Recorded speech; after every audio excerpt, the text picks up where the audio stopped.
we tapped into a deep, deep human need. It started with, how do I get a job? But that's just the presenting question.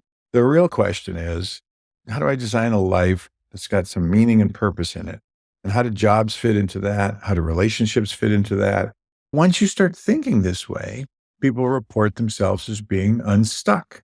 They report themselves as feeling like they have some self-agency. Instead of just being bashed around by their job or bashed around by their future, they report that, yeah, I don't have any control over what good things or bad things might come my way, but I have a lot of control over what I choose. And that changes everything. Welcome to the Work for Humans podcast. This is Dart Lindsley.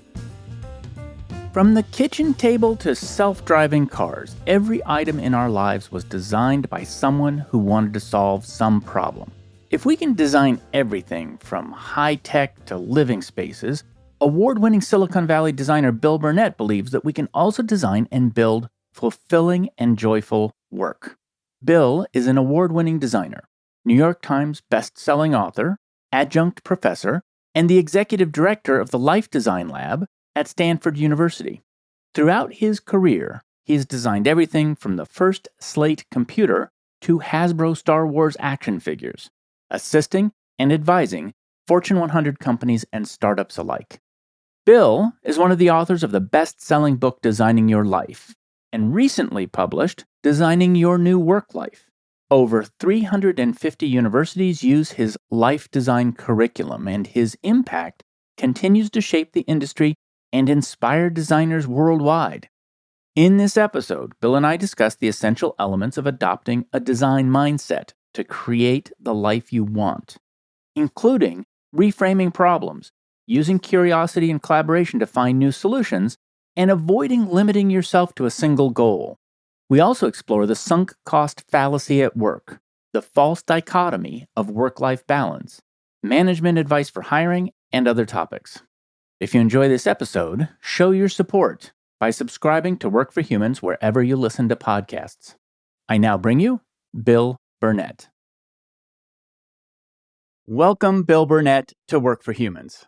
Thanks for having me on. This is going to be fun. I have known about your book, the book that you wrote with Dave Evans, since I think it was first published. In fact, I looked at my Amazon history. I first bought it in 2016. And since then, I have bought it about 5 times because I keep giving it away. Well, thank you. Because there are so many people who I feel would get benefit from that book. And so when I set this interview up, with this conversation up, I wasn't actually thinking about your most recent book because I didn't know it existed. I was thinking about Designing Your Life. So then I found out that you'd recently written a book, which is Designing Your New Work Life, which is even more specific to what the show is doing. And so I'm so happy to have you on the show to talk about it. Yeah, after the first book came out, and we were surprised at how successful it was. We got together with a wonderful editor, a woman named Vicki Wilson at Knopf, and we brainstormed a bunch of different books, but she was really thinking about, okay, work is the thing people do the most of. We got to address this problem because like you, we're really committed to healthy, thriving, creative workplaces. And we talked to lots of companies and done workshops in lots of companies, and we've noticed just how bad it is. If you look at the Gallup poll, 67% of workers are disengaged, 20% are actively disengaged, 47 million people quit their jobs in 2021, another 50 million in 2022.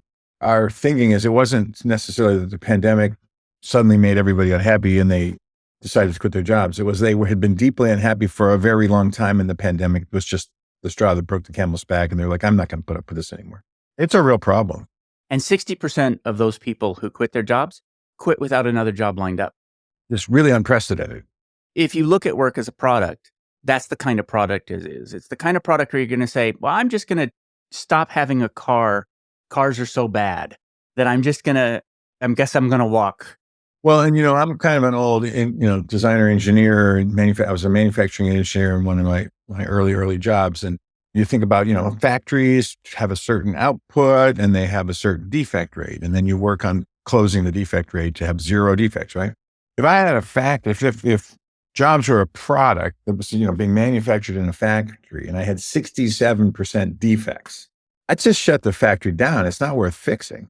Normally, you think you got 2%, 3%, 1%, 5%. If you, and when you get to volume, those percentages matter. Apple made 96 million iPhones last quarter. Okay. There's about 90 working days in a Chinese factory in 3 months. And that means they made about a million one iPhones a day. A 1% defect rate means there's a pile of iPhones over in the corner that don't work. That's unacceptable. And it's astonishing. This data has been, it's 20 years old.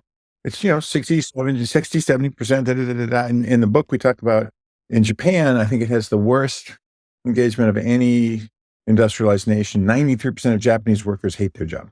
93%. And people talk about it as this enormously efficient and well-planned economy. It's a disaster. You mention in the book that the Japanese have a variety of special names for these extra miserable jobs. Yes.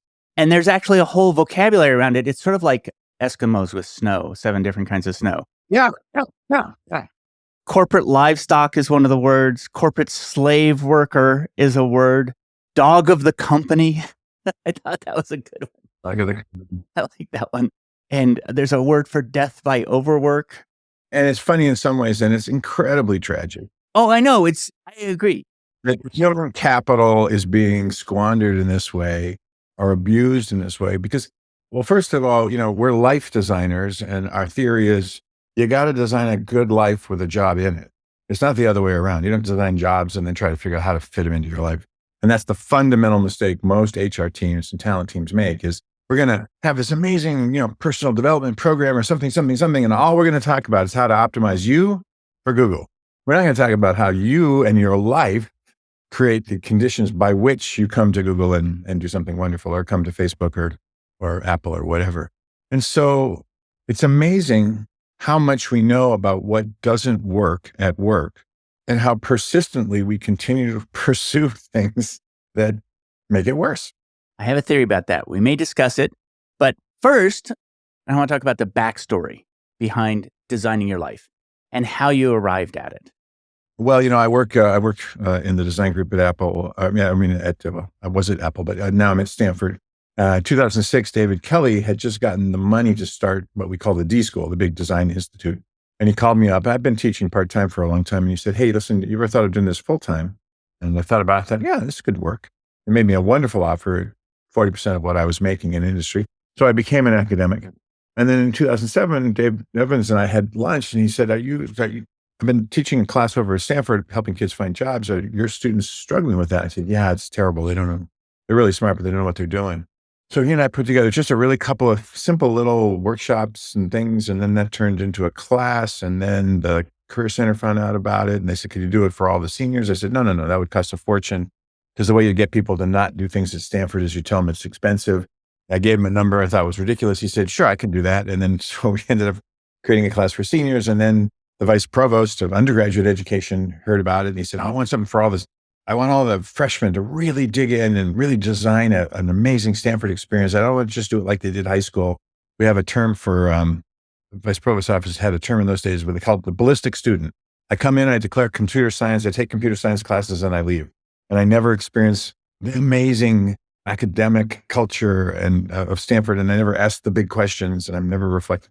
So I said, no, it was Harry Ellen at the time. He's now the president of one of the Claremont colleges. And I said, Harry, that's impossible. That would cost a lot of money. All the freshmen, that's a lot of money. And he said, I got the money.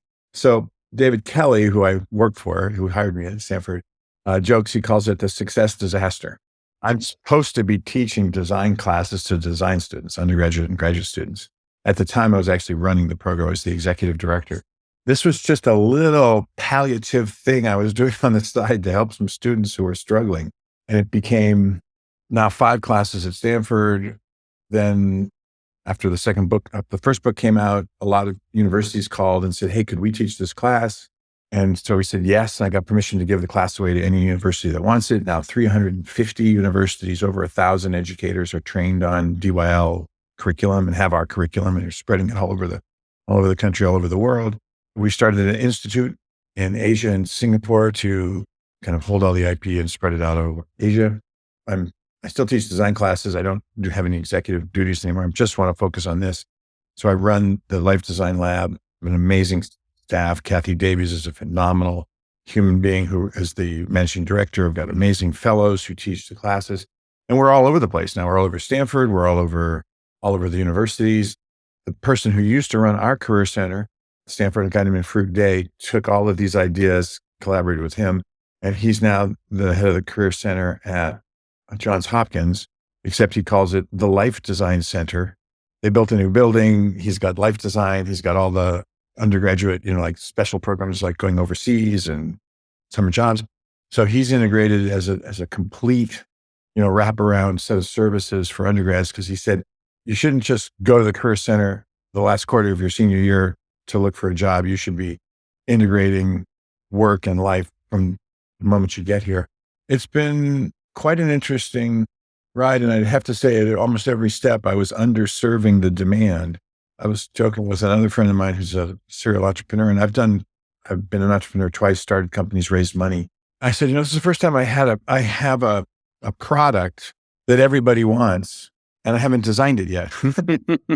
Not totally sure what I'm doing. I don't know how to do a thing for freshmen. They're not like seniors. I don't know how to do. I'm currently teaching the class for PhD students. I don't know what PhD students need. So it's been a really fun process. But what it proved to me is that we tapped into a deep, deep human need. It started with, how do I get a job? But that's just the presenting question. The real question is, how do I design a life that's got some meaning and purpose in it? And how do jobs fit into that? How do relationships fit into that? How does what I learn and how do I continue to learn fit into that? It validates the fundamental idea of human-centered design or design thinking. And that's that when you tap into really almost primitive archetypal needs, the need for meaning, purpose, community, relationship, you're working in an area that's rich and full of possibilities. I love the phrase a ballistic student or a ballistic career.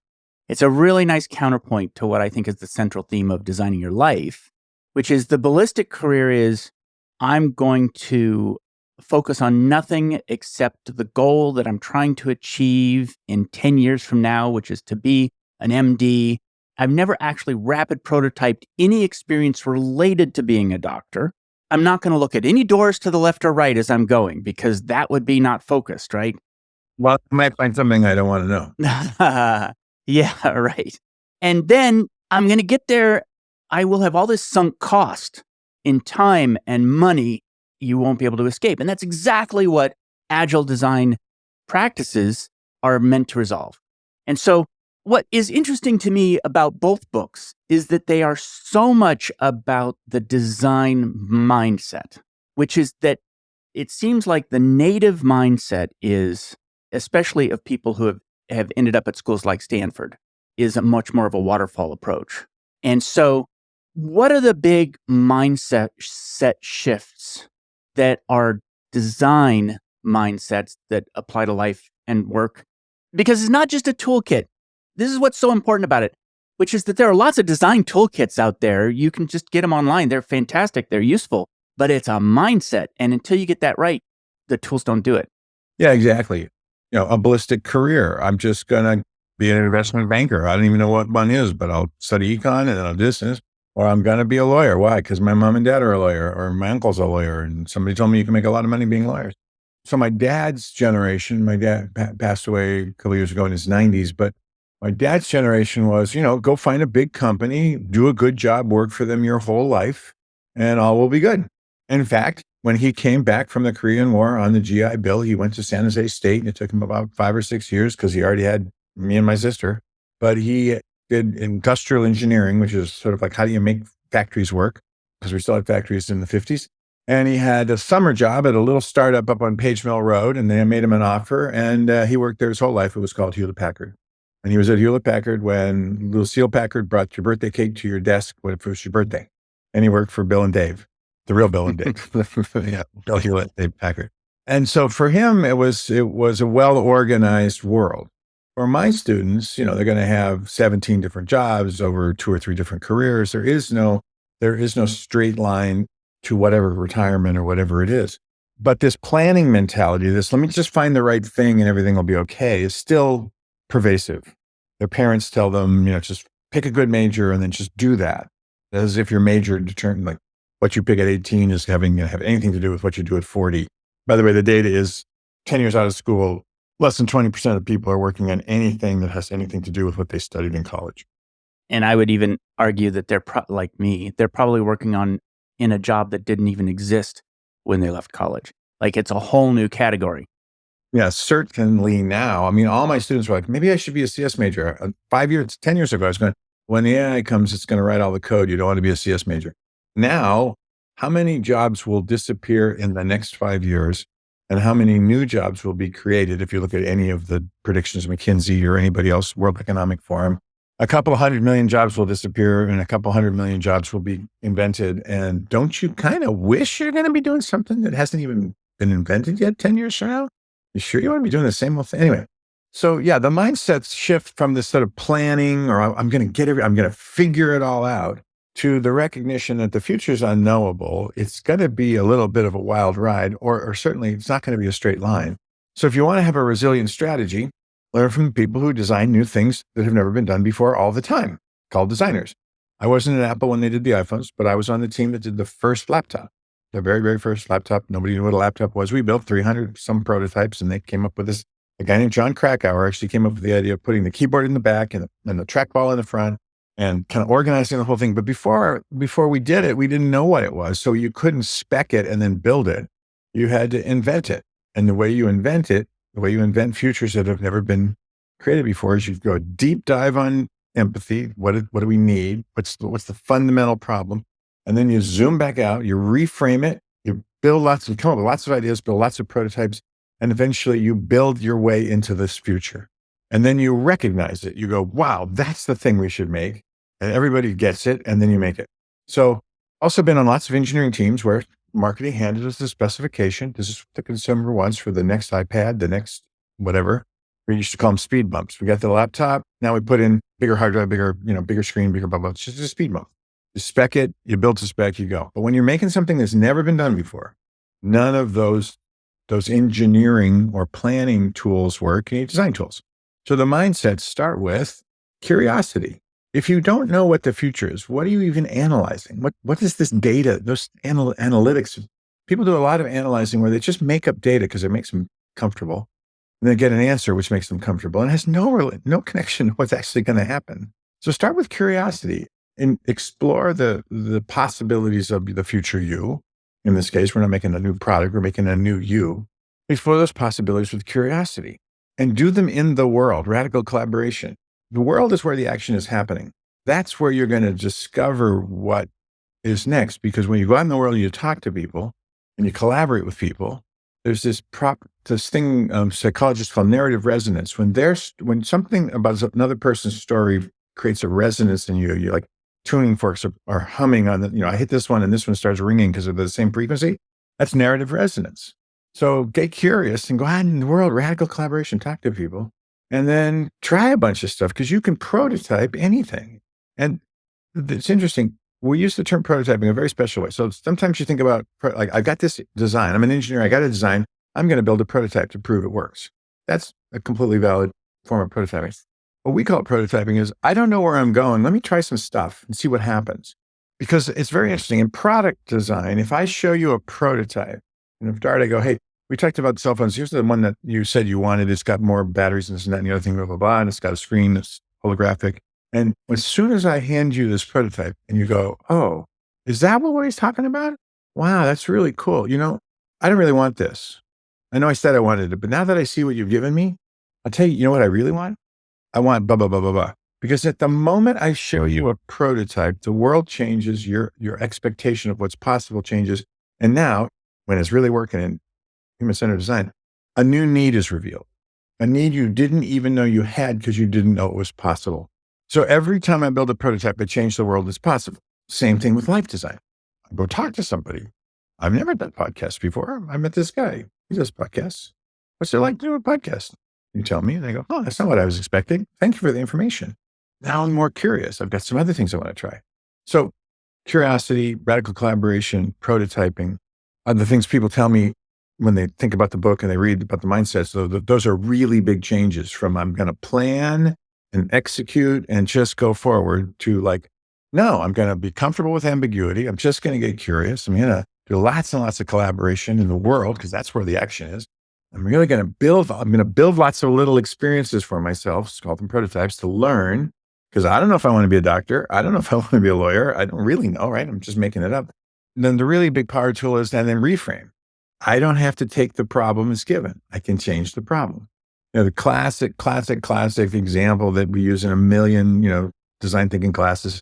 Howard Schultz, the guy who started Starbucks, was in a cafe in Italy on a trip, and he noticed how wonderful the cafe was and the smell of the coffee being brewed and the espresso machine steaming and everybody standing at the counter talking and having this incredible community and art on the walls. And he said, why everybody, in those days when he started, a cup of coffee was 75 cents and he wanted to charge $3. But he realized it wasn't about the coffee. It wasn't about the product so much as it was about the experience. And if you've ever been to the first Starbucks in Seattle at Pike's Market, it's this really funky kind of European, it's different now, but it was a very funky kind of European experience.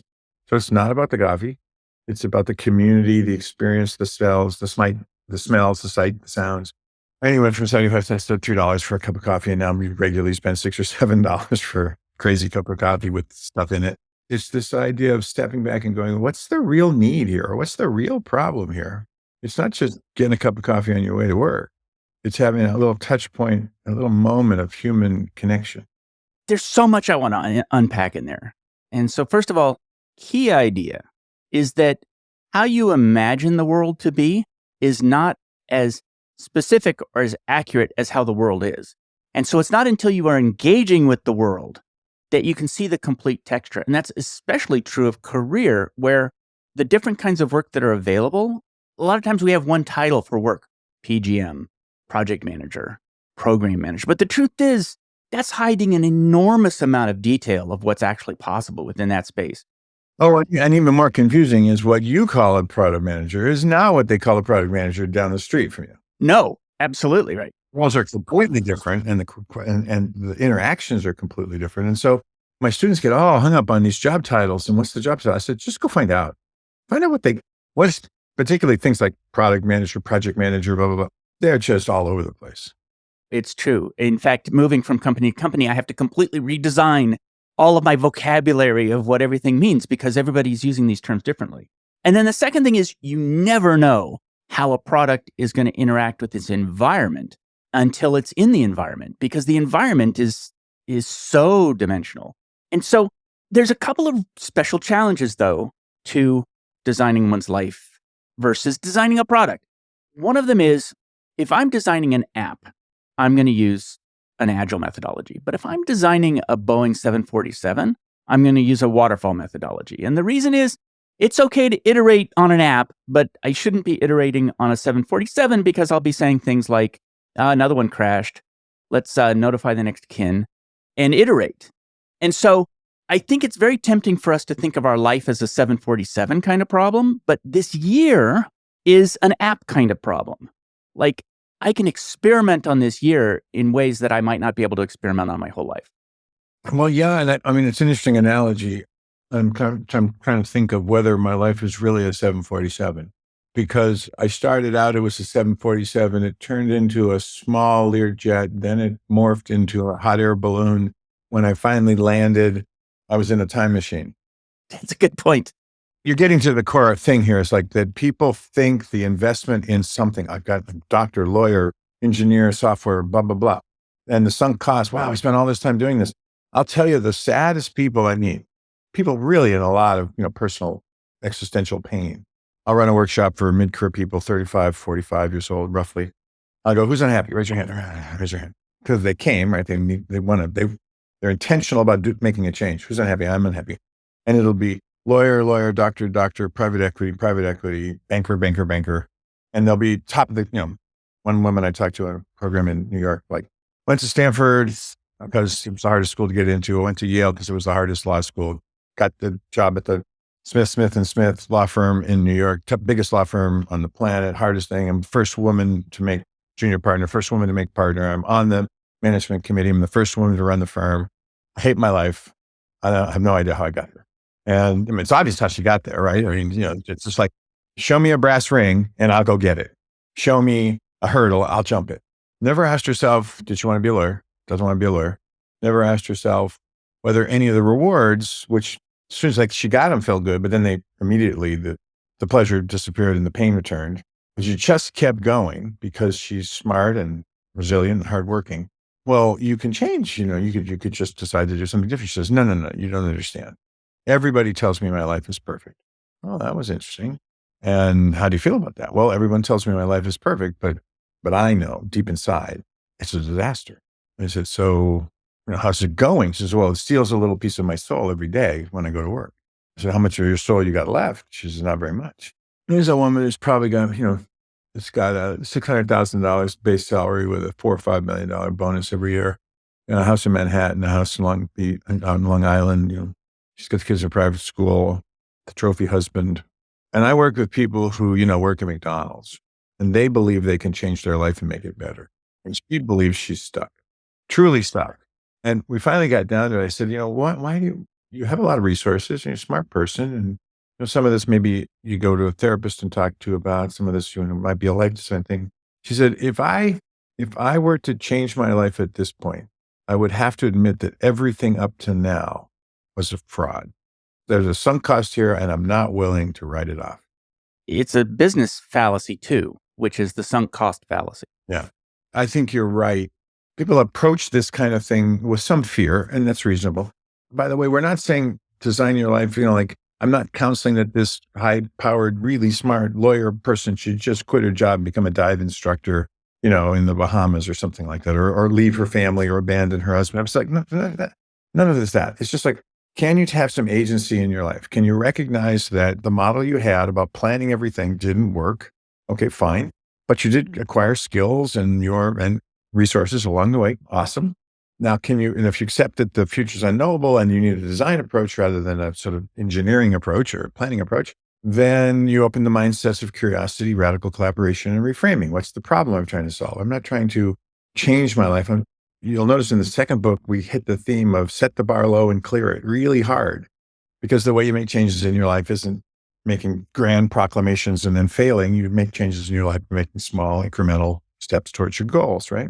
So anybody has access to their own internal creativity. The other thing that's true about the book, reading the book itself, if you read the book itself and do all the exercises, you'll probably get the same result. But if you take the class that we have, or one of the classes that we have, we've done peer-reviewed research. You double what psychologists call novel ideation. You double your ability to have ideas. You used to come up with 1 or 2 options for everything. Now you can come up with 20 or 50 or 100. And there's a lot of research around, when you pick from an A-B, binary, it's a zero-sum game, and you always 70% of the time your decision is suboptimal. I teach at Stanford. I can't make this stuff up. I have to have research. If it's not our own, it's somebody else's. So it's based on positive psychology. It's based on research, operations, research and other things about decision-making. We're trying to help people use the best science we know about how to make good decisions, or how the brain works, or how modulating your attention changes your mood. These are all things that are proven, and we just make them more accessible through a design lens. But once you start thinking this way, people report themselves as being unstuck.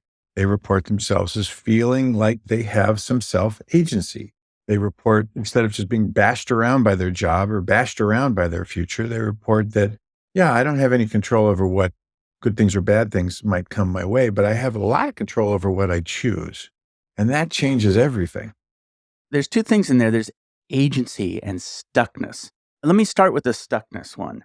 You have 2 different traps that you name in the book. Oh, gravities and anchors? Yeah. What are the 2 traps that you describe? There's gravity and there's anchors. The classic anchor problem we used in the book, it actually came from Dave. Dave's a sort of weekend sailor. He likes to go sailing he lives, out by Santa Cruz. He lives on Santa Cruz Bay. So Dave's anchor problem was, I want to go sailing every weekend, but I can't afford a boat. How can I afford a boat? So he's framed the problem as I need to buy a boat. But actually, that's just, he's accidentally embedded a solution a preferred solution to the problem of how do I go sailing every weekend? Once you release the anchor and say, well, you don't have enough money to buy a boat, so let's forget that for a second. Let's put that aside. Now, how could you go sailing every weekend? Oh, well, there's a dozen ways to go sailing every weekend and not buy a boat. In fact, probably even better than buying a boat, because you could join a club that has 5 boats. You could just go down to the dock and say, I'm an able-bodied sailman and sailor. Anybody have a guy who didn't show up today for your crew? I'd love to sail. I mean, there's 100 ways you can go sailing. Once you literally let go of this anchor, buy a boat, you can reframe the problem, and there's hundreds of solutions. So a lot of times people come to us in office hours with something like that. Well, I really want this. I want to do something, but it's too late, so I have to do this other thing. How do I do this other thing? And it's like, no. Let's go back. What's the problem we're trying to solve here? Let's get rid of the boat buying and the something. A classic one, and this actually came up at a workshop we once did at a big company in the Valley that does search. And it was like, I want to move my career ahead. I want to have more influence around here. I need to get promoted to director, but the company's not growing as fast as it used to. And we've got kind of a hiring freeze on right now. And they're not going to make any new directors for at least a couple more years, because it's just not going to happen. And by the way, there's a line.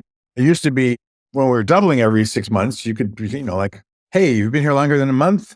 Good. You're the manager. Hey, you've been here 6 months. Good. You're the senior director, blah, blah. But it's not moving that fast anymore. In fact, there's a line at the door of people who want to be directors. But I want to be a director so I can have more influence around here and get more done. Bill and Dave, can you tell me how to jump the line and get past the hiring freeze and become a director? And we say, no, that's a gravity problem. Gravity problems are either a situation that can't be changed, i.e. gravity, or a situation that is so difficult to change or so entrenched as a situation that you're not willing to do what it would take to make the change. And a classic example of that is, okay, I'm a woman. There's systemic sexism in the workplace. Women don't get promoted. Listen to everything. It's all true. It's been proven. There's research data about it. But we're talking about your career, Sally. So do you want to change your career and become an advocate for women in corporations and fairness? Or do you just want to get promoted? Because if you want to work on the women's problem, then it's not gravity. If that's not the problem you're going to work on, and it is true in your organization, there's going to be some sexism, that's just gravity. You're going to need to accept that, then figure out how to neutralize that, and then move forward. But you're not changing it for all the other women. So gravity problems are a circumstance that cannot be changed. And therefore, it's just a circumstance. You have to accept it. You can't, because what I see a lot of people doing is they're fighting City Hall ineffectively and then claiming it's the reason they can't have what they want. Yeah. It's a specific example of a boiling the ocean problem, which is the trying to change the whole system simultaneously, as opposed to trying to change a local. So the reason we named those two particularly is that they show up all the time in office hours and in other work we do. I'm stuck because until we solve systemic, sexism in the workplace, I can't be happy. It's like, well, I guess you're not going to be happy for a very long time. I really want to get this damn boat. How do I get this boat? Bill, come on, you got to help me get the boat. I go, what's the boat for? And what happens is once someone groks the reframe, okay, in gravity problems, accept that gravity exists and running up a hill is harder than running down. You got it? Now, how do I run? Is a completely different question. Accept that that you don't have enough money to buy the boat, but enjoy the fact that there's 100 other ways to be a sailor. And what happens when people actually grok it and they release from the anchor or the gravity problem, there's so much freedom. Yeah. There's so many solutions that were standing right there they couldn't see. And once they get there, they're like, this is amazing. I had no idea. Reading the book, it came to me for the first time, a central dynamic in companies, which is that vertical growth, by which I mean career growth up the ladder, is a win-lose situation, which is that it's competitive, it's a fixed number of resources, but horizontal opportunities, collaboration opportunities at your level are a win-win. And I realized the internet, there's so many of them, you couldn't get to all of them. There's so many. If you fixate on the vertical opportunity, especially at the cost of the horizontal opportunity, it's a tragedy. It's a waste. But a part of that ballistic career, it only can focus on that. It just sees that. That's why ballistic is such a good name for it. The up is tied to more money. Up is tied to more positional authority. Up is tied to status. Hi, at the cocktail party, what do you do? Oh, I'm a lowly coder making things down in the boot ROM, or I'm the vice president of software. Like everybody goes, ooh, vice president of software. That must be cool. It's also, when I'm talking to people and I say, I used to be really happy and I'm not happy anymore in my career. And I go, well, tell me what happened. And most of the time it is the sort of Peter Principle thing of like, I was really good at this, then they made me the manager of this, and then I became the manager of managers of this, and now I direct the whole thing, and I'm supposed to be talking about strategy, and all I really want to do is go back and make some products. Yeah. It feels like a one-way street because I don't want to give up the money. I don't want to give up the positional power, the ability to move, pieces around on the chessboard and say, you're working on this and you're working on this and you get money and you don't. So I like all that. I just don't like the fact that it feels so remote to me that I no longer inhabit my own job. We got to fix that because the up being the only thing that gives you money and status is part of the reason many people are unhappy. There's 3 steps I want to go in the conversation. One is I want to talk about empathy.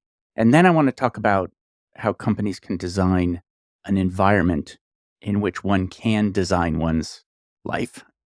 And then we'll do some other stuff. Empathy is such an important design tool. It's such an important design capability. But what's weird about this particular case is that normally empathy is supposed to be about being able to get inside other people's minds. But this is an empathy problem where people are failing to get into their own. And so it's a surprising empathy problem. They don't understand what they actually want. Or the things they want are mutually exclusive. And that's certainly possible. You can't get everything in one product. We say, in regular product design, we start with empathy for the customer. But in life design, we start with empathy for myself. Who am I? What do I want and need? Not about jobs, but about life and things. What's my worldview? What's my work view, right? My life view and work view. But then it's also empathy for what the world needs. Because this whole follow your passion thing is bullshit.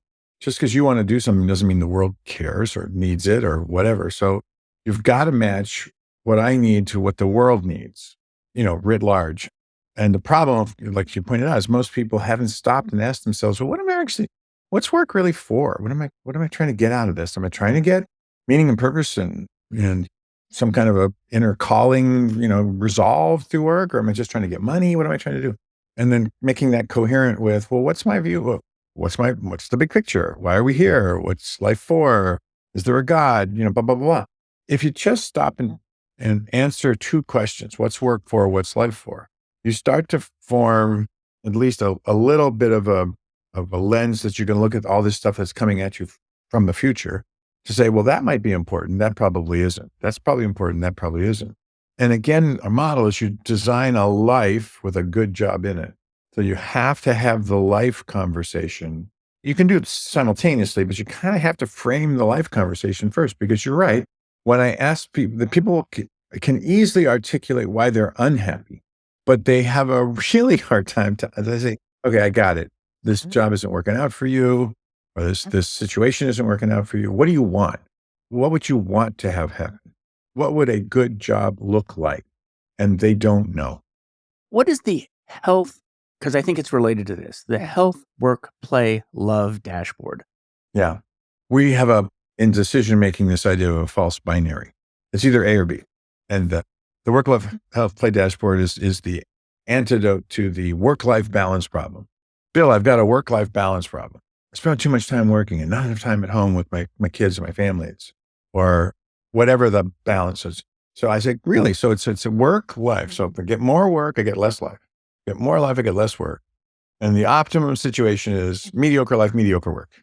Because there is no thing, if it's a dichotomy, there is no, I'm thriving in all aspects of my life. And by the way, there is no such thing as work-life balance. There's just life. Life when you're in the office, life when you're home, life. So we said, look, we're going to blow up all these false dichotomies. The money versus meaning one is another one. It's just, there's no trade-off between money and meaning. That's the wrong way to think of it. And so we wanted to make it more than a binary. And then we were looking at the work of Martin Seligman, and he wrote a book on thriving and flourishing. And he has a model called PERMA. It's a great model. It's a little complicated. So we just sort of simplified the model down to, well, you got to be healthy, both mentally and physically and spiritually. Otherwise, you can't perform. You got to have work and work in some way, enough of it so that you're satisfied. Play, because humans are wired for play, and it's how we learn. It's how we engage the world just for the purpose of fulfilling our intrinsic motivations. And then love, because if you look at the Harvard study of adult development, the most important thing that predicts longevity and health and everything else is love, relationships. Who do you love? Who loves you? What do you do in your community? Particularly, what do you do for people other than yourself? It's every wisdom tradition on the planet starts with compassion and love. And people are underinvested, and certainly in Silicon Valley, underinvested in their relationships, underinvested in play. And typically, work is making them unhealthy. And it's a dashboard because Dave and I like cars, and you can have all the oil, all the gas, all the amps in your battery. I mean, there's no trade-off. And so you set those dials to like, I think I've got enough work. I'm feeling good about work, or I'm playing way too much work. That's bad. I'm not playing at all. I'm not taking care of my health, or I am, or I'm not. And you just assess where you're at. And then you go, what would I like to change? And what small prototype could I run to add a little more play to my week? And it's really on a week by week granular basis. How do you adjust the dials to keep adjust the dashboard to keep this car running? And it's not a binary. If you have more play, it doesn't take away from work. If you have more relationships, it doesn't take away from work. And by the way, balance is also balance over time. Everybody thinks, well, balance has to be like, perfectly in balance every single day of my experience. Unless you are the Dalai Lama or a Zen monk, I don't think it's possible to be perfectly balanced all the time. I have busy days, and I have some days where I build in some slack. Over my course of my week or the course of my month, I'm balanced. But it's week 8. We're heading into week 8 of the quarter. 8, 9, and 10 is when all the projects wrap up, all the grading happens. I got to organize juries. I got to get all this stuff done. I'm not going to be balanced in the next 3 weeks because it's finals time. It's crunch time at Stanford. But you know what? I've been doing that week 9 and 10 for 35 years, and I know what it feels like, and I know how to organize my life so that I can sprint and then rest. And that's balance. There's 2 things built into any model. One thing is what are the assumptions the model makes. And when you hear work-life balance, you're making some assumption that it's possible to achieve some kind of equilibrium that's perfect, which is bullshit. It's also assumes the equilibrium is static in time versus like, well, sometimes I'm sprinting, sometimes I'm resting. That's not in the model of work-life balance, right? So you blow up those assumptions and you change the model, you change what's possible. There's one really overarching theme in your most recent book, I thought, which is there's a kind of absolutism, this sort of absolutist thinking that people get into, which is my job is bad and I must leap to a categorically different thing somehow. And I can't, because I can't jump over the Atlantic. And in fact, in the history in Silicon Valley, for a long time, it was like, well, we need to be innovative. But innovation is like jumping the Atlantic. But design thinking is like teaching people how to swim. And so one of the key ideas is, you know what? I'm okay right now. This is a moment when things are good enough that I don't have to jump the Atlantic this instant. Right. I'm trying to remember exactly how you phrased that, but things are okay. No, you've got it. Exactly. It's the good enough for now. Good enough for now. If, zoom way back, we are in the top 0.5% of the wealthy nations, well-fed, with medicines and everything else on the planet. We are not living in, rural Myanmar trying to figure out if we're going to be shot today because we're the wrong ethnicity. So if you zoom way back, we're all good enough for now. And then you start to say, yeah, but there's a couple of things that are irritating or not optimal. What could I change? A sort of a hill climbing attitude, which is, you know what? I'm actually pretty high up the hill right now, but you know what? That hill is sloping up a little bit more over in this direction. Let's climb that way. Yeah, and I'll bet the view might be even a little better over there. But, if you're constantly thinking that the next view is going to be better than one you have, you don't enjoy the fact that you're halfway up the mountain and you can see the whole valley and it's beautiful. And maybe when you're a little higher up, you'll be able to see over the valley to the ocean. But, one, enjoy what you've got, and we have a lot. We are also very careful in all of the chapters to say, look, Work is what you spend most of your time doing. If you're in a toxic job, if you're being abused or, assaulted, or people are being inappropriate, or it's toxic in any way, you don't deserve that. You should leave as soon as you can. But there's economic realities, there's social realities and stuff. So, let's do this well. No matter where you are, you have some social network. And those people will be the people you rely on for the next thing and the next thing and the next thing. So build that social network well and recognize that you are somewhere halfway up the mountain and that small changes from here. And sometimes all it takes is to take one little bit of step and turn around and you realize, oh my God, the view the other way is amazing. And it was right there. You weren't paying attention to that. You were paying attention to how unfair your boss is or how crappy your coworker is or something. So, design thinking starts with, I always say design starts in reality. Where are we right now? What are the pain points? What's working? Okay. A design is an inherently optimistic philosophy, like we can make it better. Nobody says, hey, let's make the next product worse than the one we already did and charge more for it. That's a great idea. Nobody does that. So we're trying to make the world a little better. We recognize that if we focus on the important things, my partner Dave would say, major on the majors, start with relationships in life, because if your life isn't coherent, satisfying, whatever, it doesn't matter what your job is. You're going to bring an unhappy person to a good job, and that's going to make a good job bad. There's a thing called the New Year, New You season, which is January through March, when everybody buys their self-help books and their diet books. And so you wake up and you go, I'm going to run a marathon this year. And then, within 90 days, I can predict that you will have failed, because there's no way that you can do anything in the next 5 days that looks anything like a marathon. You can barely get to 10,000 steps. And so on the way to a marathon, all the early steps are going to look like failure if you frame it that way. If you say, overall, I have a goal to maybe run a marathon this year, but I realize I got to break this into really small incremental wins. I checked your phone, Dart. You're doing about 6,000, 6,500 steps on average. Let's get that to 10, and let's do that for 3 weeks. That's walking. Now we're going to try to run 5, walk 5. Okay, now we're up to, we can do a 1K, a 2K, a 5K. That's how you get to a marathon, because you have to set up incremental wins. A friend of mine, Betsy Burroughs, describes minimum viable habits. A minimum viable habit is, I'm going to put on my running shoes and my running clothes and I'm going to walk out the front door every morning. That's it. And I'm going to do that every day. And that's success. Exactly. I love that. Minimum viable habit. Minimum viable habit. Betsy Burroughs is somebody I'm working to get on the show. So I want to switch the conversation because I realized something. So, my work is primarily about how do companies design better work, which is I frame work as a product that companies are building and selling. And this changes my ideas a little bit. That's a nice, simple framing, right? It makes it easy to think about it as a different kind of problem, which is now it's a product problem.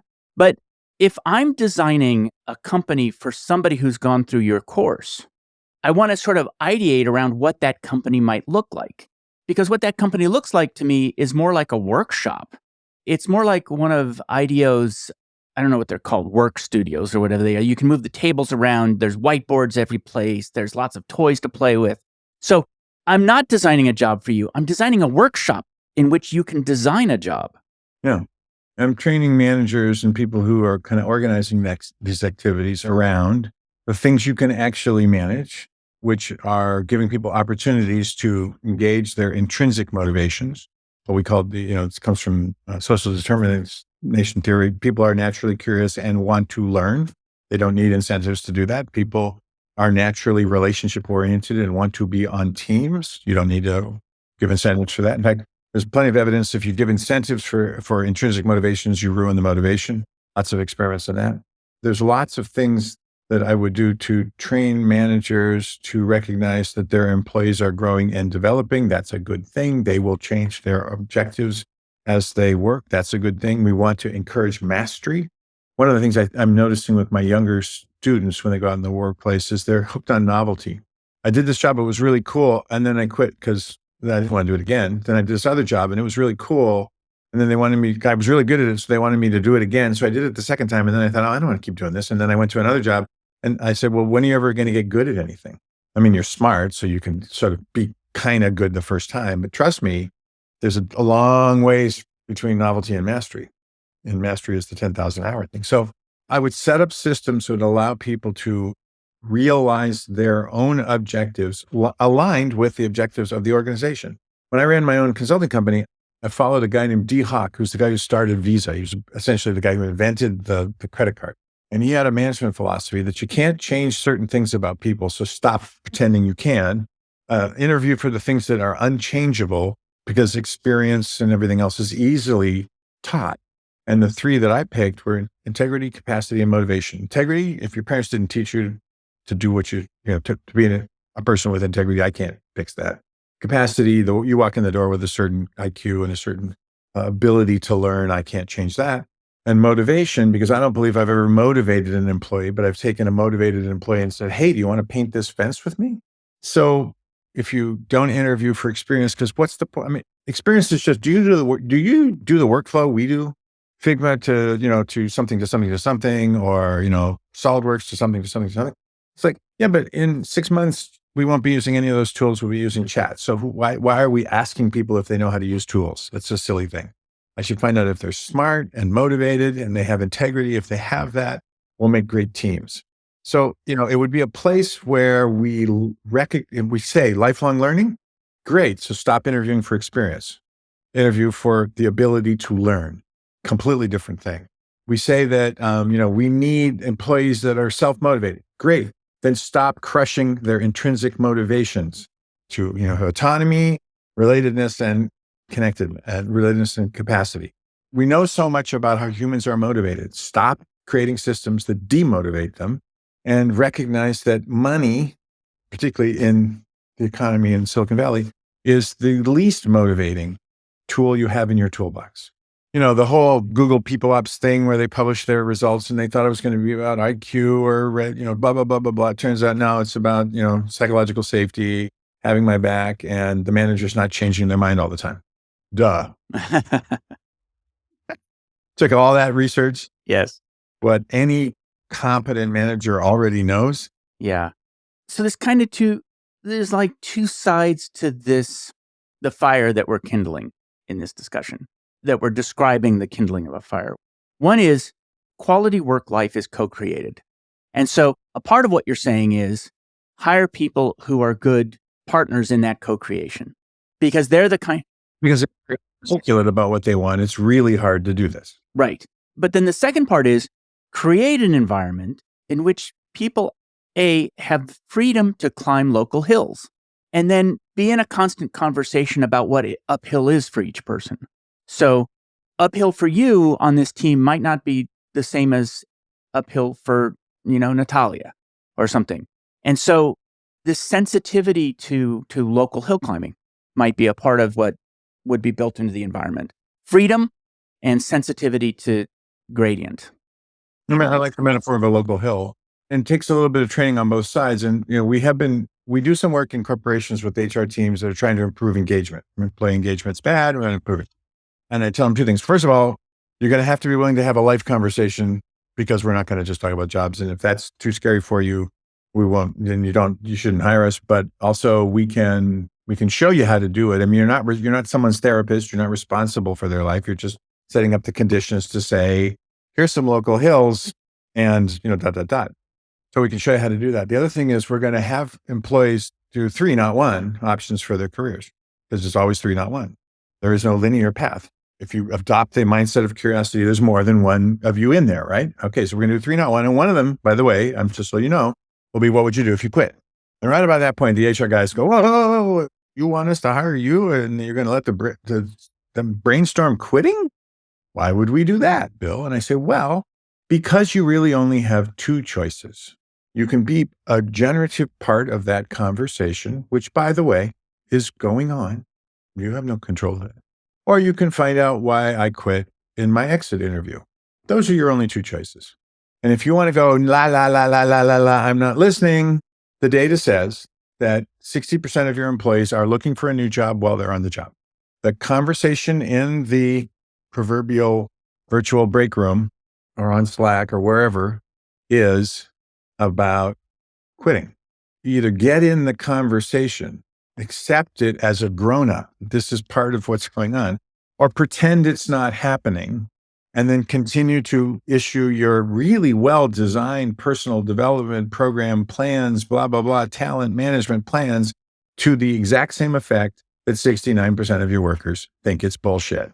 Well, that's the most valuable conversation you could possibly be in, because that's where you're hearing the design attributes. Yeah, they'll bitch about their job or the tasks they have to do, or maybe they'll bitch about their boss. But what they're really going to bring to you is how this works for them in their lives. And when you are engaged in that conversation, you're having the conversation they want to have.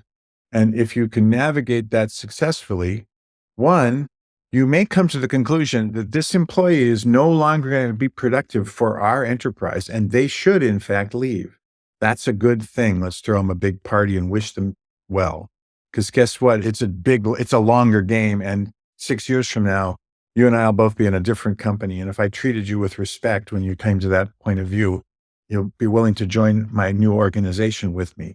And two, if we have the conversation and we discover another fit for you in the organization, it's a super win because everybody gets what they need. I've absolutely found that, which is that by being sensitive to how somebody's experience work, you say, well, why don't we try this other job? And you try the other job and it's perfect. They love it. Somebody had to do that. Because it's different and there's lots of stuff to learn. And also because they're not you and you think this is a horrible job over here. Would you like it? But no, actually you say, let's just try it out. And they love it. Okay. There's a question I ask at the end of most interviews, which is, what job do you hire your job to do for you? At this point in my career, which is, been a bit, I'm really in a privileged place to design jobs that do exactly what I want them to do for me. And at this point, because I'm spending so much time in this, again, this is sort of, David calls it the success disaster. I wasn't planning on being a life design guy or being an expert on, work or any of that sort of stuff. It just happened. But it's happened in such a way that I recognize that there's something important to do here. So right now I'm designing my job so that I get to travel and go to Singapore and China and places all over the world that I love to do. I'm designing my job to challenge my assumptions about how design and human-centered design really works. And I'm designing my job to give me the time to think very broadly about what are the implications? What are the implications for capitalism if we redesign jobs and everyone was productive? What are the implications for resource allocation and resource management if every job was sustainable? The interesting thing I discovered when I went full-time at the university is that one of the privileges of the university life is, unlike working at Apple where there's a meeting every 10 minutes and there's things to do and blah, blah, blah, blah, and it's all about tasks and we got to ship the product and we got to do stuff. There's long periods of time that if you're a researcher, you're in your lab researching. And for me, there's long periods of time, writing and thinking about, wow, if we could, imagine a world where 100% of the workers said, I'm engaged. And if I'm not engaged, I know what to do. I know how to re-engage with my life. Because we're heading into a very difficult future, forgetting AI and everything else, which will have a catastrophically large, potentially wonderful impact on jobs, but it'll be big. It'll be turmoil. But we rewrote the second book to include issues of what we call disruption design. We were writing it, and the fires were burning in Northern California, and we were having the racial unrest in America, and we had the COVID pandemic, and we have climate change showing up everywhere. So it's been a tremendous privilege for me to be able to design the job that allows me to spend time wondering how designers can have an impact on all of those problems and through the lens of work. Then where can people learn more about you? On our website, designingyour.life would be where we have put all the stuff when we're on wonderful shows like this or other shows. And we're also, when we publish new stuff about either our work, our research, or new exercises. We give all the exercises away for free. All the workshops and the little worksheets and stuff are all on the website. So go there. Great. Thank you so much for coming on the show today. Great to talk to you. I had a good time. Thanks a lot. Thanks for joining me for another episode of Work for Humans. If you enjoyed this episode, please give us a 5-star rating wherever you listen to podcasts. And share the show with one person you think would get value from it. Believe it or not, this really helps us grow the show and reach more people who want to build the kind of work that people really want.